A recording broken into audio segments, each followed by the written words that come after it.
This is Ask Congress, and I'm now in the offices of Congressman Tim Bishop, the 1st Congressional District of New York, and welcome to Ask Congress. Well, thank you for having me on. It's an honor to be here with you. So thank you. Well, thanks. Tell me something, Tim. What is the principal issue that you're involved in right now? The one I'm most involved in right now has to do with trying to force a vote on the minimum wage. We have a bill in Congress, H.R. 1010, that would, over a 3-year period, raise the minimum wage from where it is right now, $7.25 an hour, in $3.95 an hour increments over 3 years to $10.10 an hour. It's a bill that has 195, I think, co-sponsors, and so far the Republican leadership of the House refuses to move it. So I have been the leader on an effort to get 218 signatures on a discharge petition, which, as you well know, if we can get it, not easy. But it's one of the few tools that is available to the minority to try to move legislation that the majority is not interested in. So in other words, you get 218 signatures, then the Speaker must schedule a vote? Yes, by the rules of the House, if we get 218 signatures, the Speaker must bring the bill to the floor for a vote.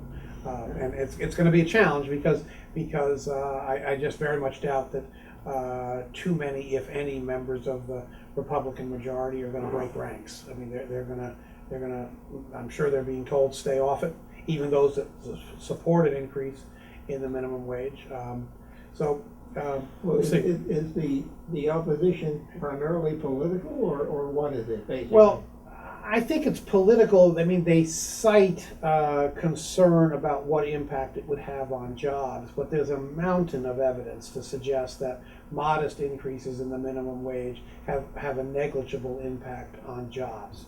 And in fact, areas where there's been a lot of studies done where one state has a higher minimum wage than another state, and they've measured the counties that abut one another at the state line, and there's absolutely no migration of jobs from the higher wage state to the lower wage state. There's no migration of companies from the higher wage state to the lower wage state. So it has a very negligible impact on jobs, but it also can be an economic multiplier. I mean, over a 3-year period, increasing the minimum wage would pump $35 billion of additional spending power into the economy, and that's going to have a ripple effect that one study has suggested would support the creation of 85,000 jobs. So my own view is this is something we need to do.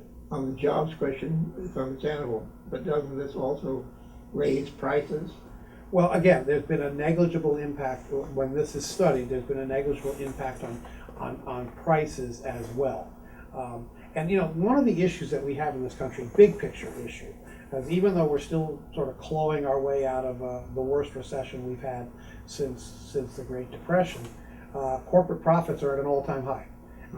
Yet at the same time that corporate profits are at an all-time high, total compensation, total amount of money that people make, is at an all-time low.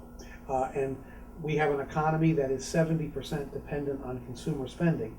And I don't think you need to be a Nobel laureate to figure out that if 70% of our economy is based on consumer spending and people aren't making enough money, that's going to depress their consumer spending. And if we could lift up people who are going to spend, you know, every dime they get, then we're going to generate some economic effect upon young people, the youth, where people say, well, if you raise the minimum wage, you're going to preclude their opportunity to get a job. Yeah. You know, again, not a lot of impact. The vast majority of minimum wage workers are beyond their teenage years. In fact, the average age of the minimum wage worker is 35. So there's sort of this popular perception out there that it's only the teenagers that are the minimum wage workers, and that if we raise the wage, we're going to push out their jobs. That's not the case. The bulk of the people that are minimum wage workers are in their late 20s and 30s and 40s, and basically are the breadwinners of the family. You also have a major effort, as I understand it, taking place in the area of creating jobs. I have been one of 4 authors of a very important piece of legislation. It doesn't get a lot of attention, but it's called the Water Resources Development Act. It authorizes everything that the Army Corps of Engineers does. It controls our public policy with respect to ports, with respect to inland waterways, with respect to navigation, and with respect to shoreline protection and coastal erosion and so on. And it is a bill that is no question a jobs bill. And if we can get this bill passed and authorize and fund the Army Corps of Engineer projects that are associated with this bill, we can put an awful lot of people to work. We can protect our environment to an extent greater than we are right now, and we can also facilitate commerce. I mean, we have ports that need to be dredged. We have an inland waterways highway system that is in need of investment. We have locks, a lock system in this country. Many of them are well beyond their useful life. So these are investments we need to make, and if we make those investments, we're not only going to create jobs in terms of doing the work that needs to be done to upgrade our systems, but we would also be creating jobs by virtue of the economic activity that would result. How about I'm big on the environment. Okay. I have been over the years, in fact. The original legislation to protect the estuarine waterways was my bill. Oh, I didn't know that. That's great, because I've been very active in that area also. And this will have no effect upon the degradation, let me put it that way. No, actually, it will enhance the environment, but certainly will not contribute to any degradation of the environment. But on the subject of estuaries, I'm about to reintroduce in Congress the reauthorization of the National Estuaries Act. And you know that we have, here in my district, we have two estuaries of national significance. We've got the Long Island Sound and we have the Peconic Bay. And so those are two of, I think it's 28 national estuaries of national significance that would be assisted if we can get this bill reauthorized and allow the support that the federal government provides for water quality studies and stormwater runoff mitigation, that kind of thing that would be associated with reauthorizing this legislation. How about the Long Island Sound now? What is the situation there? Well, there is a multi-state and federal effort to improve water quality in the Sound. I've been very involved in that, as have really all of the Long Island Congressmen. This is an area where there is bipartisan agreement.